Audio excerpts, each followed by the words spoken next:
Welcome to circuit protection video number 4.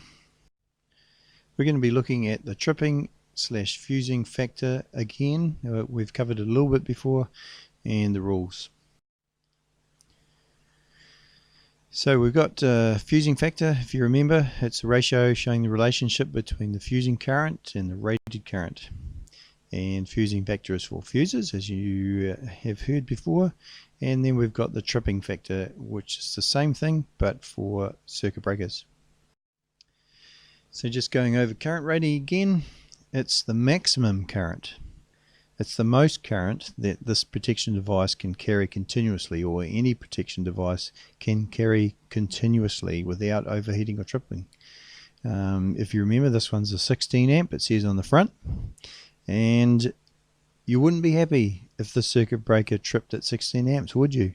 You don't want that. You want it to be able to supply 16 amps just continuously, all day, all night, without any problem for the whole year, for years and years even.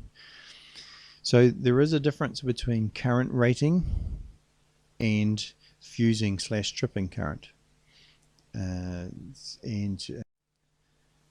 The fusing tripping current is the minimum current that causes the protective device to operate, and when it operates it interrupts the current flow.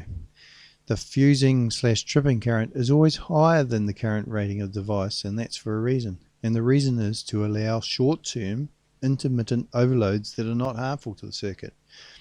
It prevents nuisance tripping so that it doesn't trip at the rating that it's supposed to be providing current at. So you've seen this formula before for fusing factor. Fusing factor is the fusing / tripping current divided by the rated current. So if you have a protection device that trips or fuses at 15 amps and is rated at 10 amps, then you take the higher figure, which is when it tripped at 15 amps divided by 10 amps, and your fusing factor is 1.5. Remember, this is to allow for short-term intermittent overloads that are not harmful to the circuit. It prevents unnecessary or nuisance tripping. And we talked about excess current protection, and we talked about in a previous video, but it is how we characterize a protective device and how fast it interrupts the circuit. And there's the two different sorts. There's close protection and coarse protection. And if you remember, close protection, if the device is having 1.5 times its rated current running through it and we time it and it trips before 4 hours is up, then it's close excess current protection.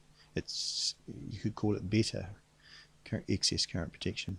Coarse excess current protection is if it's got 1.5 times the rated current of the protection device and it's been flowing for 4 hours and it's still not tripped or fused, then it's poorer excess current protection. It's coarse excess current protection.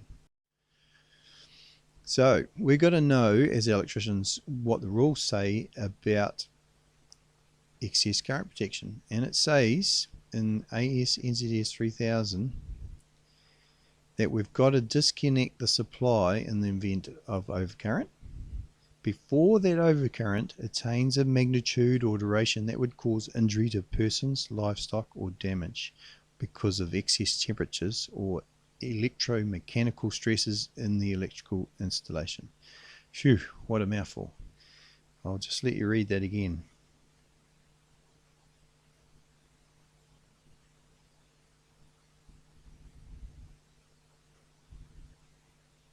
So what we've got to protect against is people being injured, livestock being injured, electrical installations damaged by heat, and we've got to stop installations being damaged by electromechanical stresses. And if you remember, that's the magnetic stresses that forces parts of the electrical system apart because of high current. So here we go. We've got this fancy table.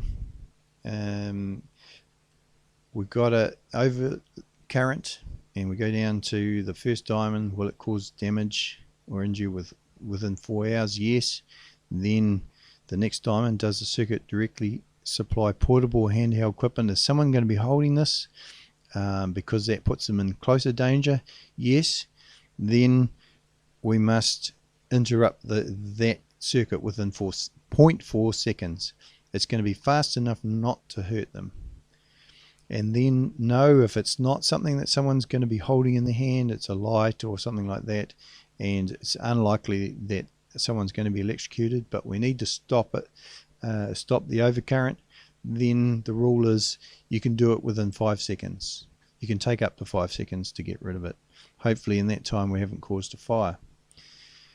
If we go back up to the top diamond and we have a look, no, there's no damage going to be caused within 4 hours. Then we've got to deal with it before the 4 hours is up, or before it does cause injury or damage.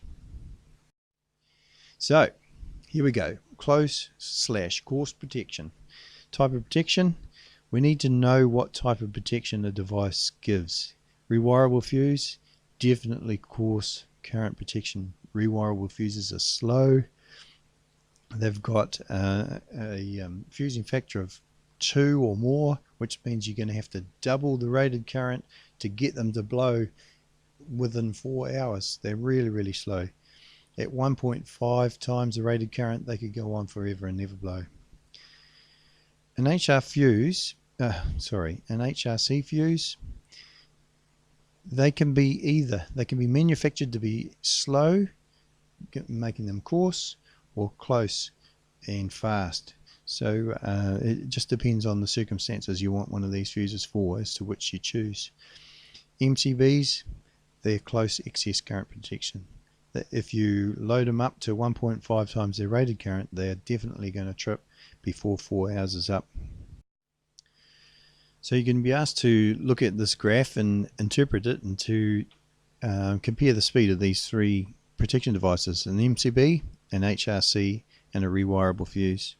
So the first answer would be the MCB is lower down and closer to the timeline. It shows on the graph most of the time that it's the fastest to operate for any particular current, except for a little portion in the middle where the HRC fuse might be a bit faster. Then the second point you would make comparing these speeds is the HRC is the second fastest. And no surprises, the rewirable fuse is the slowest to operate out of all 3. Now, if you were asked to compare the accuracy of those 3, what would you say? Well, I can tell you that a lot of technology and effort goes into circuit breakers, and not only that, they're made to be able to be adjusted once they've been manufactured. Once they're manufactured, they're tested and adjusted and sent out very accurate. Next, the HRC fuses. They obviously still have an element which has to melt, and it's possibly not as accurate as an MCB, but a lot of technology goes into these elements, and a lot of effort is put into them to make sure that they are as accurate as possible. So they're the second most accurate. And third, once again, no surprises, are the rewirable fuses. They're not highly calibrated. They're just basically a length of wire that melts. Obviously the wire is made to the right thickness as best it can, but that wire heats and cools over time. Every time current goes up and down, the corrosive air can eat them away. They can be stretched when they're put in, so they're really not very highly calibrated. So that brings us to the end of video 4 on circuit protection.